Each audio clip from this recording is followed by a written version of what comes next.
TV सत्यमेव व्रतम। महाराष्ट्र नगरपालिका निवडणुकीचं वातावरण दिवसेंदिवस तापत आहे। हिंगोलीचा जर विचार केला तर हिंगोलीमध्ये सध्या शिवसेना शिंदे गटाचे आमदार संतोष बांगर यांनी त्यांच्या भाऊजाईसाठी मोर्चे बांधणी सुरू केली आहे। संतोष बांगर यांच्या भाऊजाई या नगराध्यक्षपदासाठी लढणार असल्याचं बोललं जात आहे। यासाठी आमदार संतोष बांगर यांनी कंबर कसली असून त्यांनी जागोजागी कॉर्नर सभा, प्रवेश सोहळे, महिलांना साडी वाटप, लहान मुलांना कपडे वाटप कार्यक्रम आयोजित केलेत। असंच एका कॉर्नर सभेत बागवान बिरादरीनं संतोष बांगर यांचा सत्कार आयोजित केला। यावेळी भाषणात संतोष बांगर यांनी बागवान बिरादरी यांच्या फळगाड्यांचा निवडून येण्याच्या एका दिवसातच प्रश्न मार्गी लावणार असल्याचं आश्वासन बागवान बिरादरीला दिलं।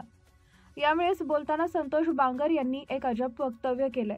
इनको अनाज मुर्गा बकरा लाके देने वाला ये संतोष बांगर है, अशा प्रकारचं वक्तव्य संतोष बांगर यांनी केल्यामुळे हिंगोलीमध्ये वेगळ्या चर्चेला उधाण आलंय।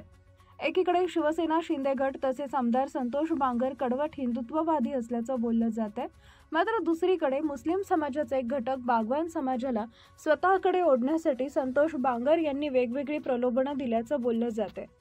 आतापर्यंत मुर्गा बकरे यांच्या पार्ट्या निवडणुकीत होत असल्याचं एक उघड गुपित होतं, मात्र संतोष बांगर यांनी उघडपणे भाषणात हे मान्य केलंय। येणाऱ्या निवडणुकीत कोण बाजी मारणार हे त्या काळात ठरेल, पण संतोष बांगर यांनी आपल्या वक्तव्यानं अनेकांचं लक्ष केंद्रित केलंय।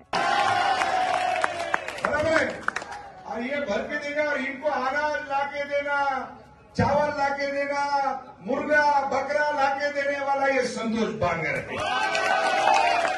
बराबर है, ये सब कुछ लाके देंगे और आपका सबका पेट भर के खाना आप खाएंगे। ध्यान में रखो, कोई भी आपके गली के जितने रोड रास्ते नालियां जो है वो ईमानी एतबार से करके रहूंगा। इतना ही एक ठिकान से बात करता हूं।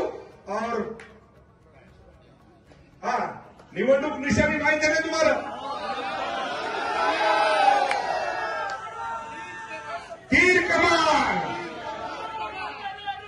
ये सभी भाइयों को विनती है कि आगने वाले चुनाव में आप बता देना कि हम संतोष बांगर दादा के पीछे, शिवसेना के पीछे। इतना ही आपको सबको बोलता हूं। आप सबको यहां से धन्यवाद करके मेरे वाणी को विराम देता हूं। जय हिंद।